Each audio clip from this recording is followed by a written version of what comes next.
What is the definition of structural violence? Structural violence is oftentimes referred to as a form of violence in some type of social structure or social institution. This type of violence may harm people by preventing them from meeting their basic needs.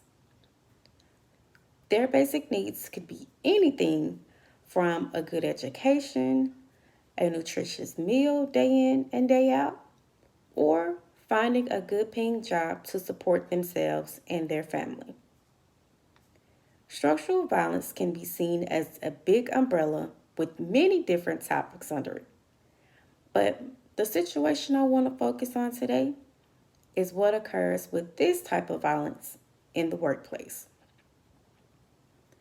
Many years ago, it was said that structural violence is a practice that does not specifically incorporate structural analysis of oppression and is most likely, unintentionally, to reinforce oppressive structures. I am pretty sure you are asking yourself, what exactly does this mean? My interpretation of the previous statement is that one does not specifically incorporate the different oppressions such as inequality, race, and gender into their social or institutional structures. By not doing so, they are able to enforce their own rules without being scrutinized because it is not in writing. This is definitely a way of being able to oppress others. If anything was to come down on them and they are questioned about it, they can technically say that it was unintentional or they were unaware of what was going on. Based on Galtung's theory of structural violence, if it is implemented into work, it can be seen as someone being above you and you are beneath them due to systems being formed and you are now ranked.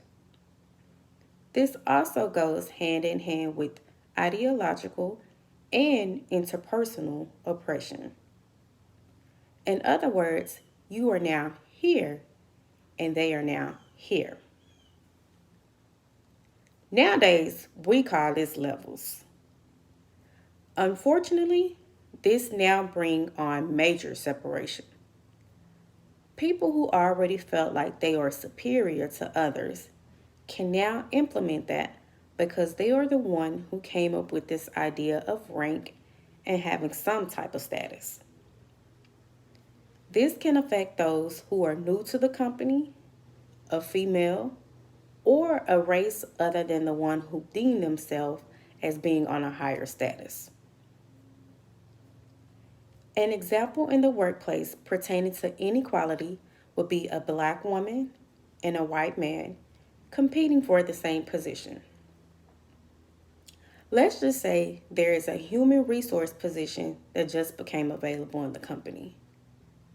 The black woman has her bachelor's degree in human resource as well as years of previous experience in that role. She does speak to everyone she crosses paths with, but she mainly keeps to herself. The white man is younger and well liked by a lot of the executives who are high up in the company and predominantly white. The deciding factor of who will get this position is left up to a group of men who already feel that a woman would not be able to excel in that position, on top of feeling that they are superior to all other races. When it comes down to it, the white man get the role over the black woman because of the connections he have and he is likable. This type of structural violence is definitely inequality. Even though the woman is more qualified, she is overlooked because she is black, she keeps to herself, and a woman. There is nowhere written in the employee handbook that you have to be liked by other employees, even if you are qualified to do the job. With that being said, structural violence is still a big issue in today's society. Nothing will change overnight, but change is still being worked towards and fought for. I hope you enjoyed my video.